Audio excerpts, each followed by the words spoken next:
Iran Israel সংঘাতে এবার ইরানের পক্ষ নিলেন তুরস্কের প্রেসিডেন্ট রিসেপ তাইয়েপ এরদোয়ান। ইসরায়েলের অবৈধ হামলা থেকে ইরান নিজেদের রক্ষা করছে উল্লেখ করে নেতানিয়াহুর নির্মমতাকে তিনি নাৎসি নেতা হিটলারের সঙ্গে তুলনা করলেন। ইহুদি গণহত্যার জন্য ইতিহাসের অন্যতম ঘৃণিত নাম অ্যাডলফ হিটলার। এবার সেই হিটলারের সঙ্গেই ইসরায়েলের প্রধানমন্ত্রী বেনিয়ামিন নেতানিয়াহুকে তুলনা করলেন তুরস্কের প্রেসিডেন্ট রেসেপ তাইয়েপ এরদোগান। নেতানিয়াহুকে নাৎসি নেতা হিটলারের সঙ্গে তুলনা করে তিনি বলেন, নেতানিয়াহু ইতিমধ্যেই গণহত্যার দিক থেকে হিটলারকে ছাড়িয়ে গেছেন। আমরা চাই না তার পরিণতিও হিটলারের মতো হোক।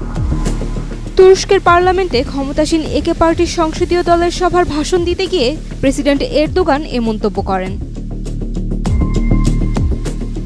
ইরান ইসরায়েল সংঘাত প্রসঙ্গে ইরানকে পূর্ণ সমর্থন দিয়ে তিনি বলেন, ইসরায়েলের সন্ত্রাসীমূলক হামলার পাল্টা জবাবে ইরানের প্রতিক্রিয়া সম্পূর্ণ স্বাভাবিক ও বৈধ।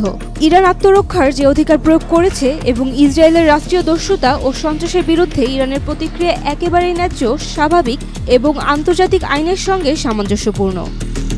গাজা, সিরিয়া, লেবানন, ইয়েমেন এবং ইরানের মতো প্রতিবেশী দেশগুলোর ওপর চলমান এই অমানবিক আগ্রাসন বন্ধে তুরস্ক সর্বোচ্চ চেষ্টা চালিয়ে যাচ্ছে বলেও মন্তব্য করেন তিনি।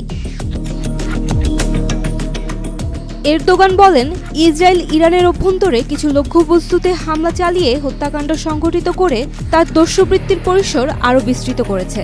মানবতার চোখের সামনে সংঘটিত এই আগ্রাসনের বিরুদ্ধে জাতিসংঘ, আন্তর্জাতিক প্রতিষ্ঠান এবং বহু রাষ্ট্র নীরব থেকেছে উল্লেখ করে কেউ কেউ আবার এই দস্যুবৃত্তির পক্ষে অবস্থান নিয়েছে বলে ক্ষোভ প্রকাশ করেন তিনি। নেতানিয়াহু এই অঞ্চলের নিরাপত্তার জন্য সবচেয়ে বড় হুমকি বলেও জানান Erdogan.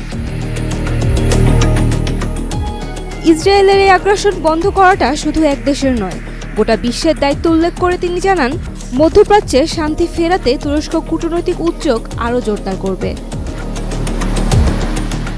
For more updates, follow us on Facebook, subscribe our YouTube channel, get the latest update on www.daily-sun.com.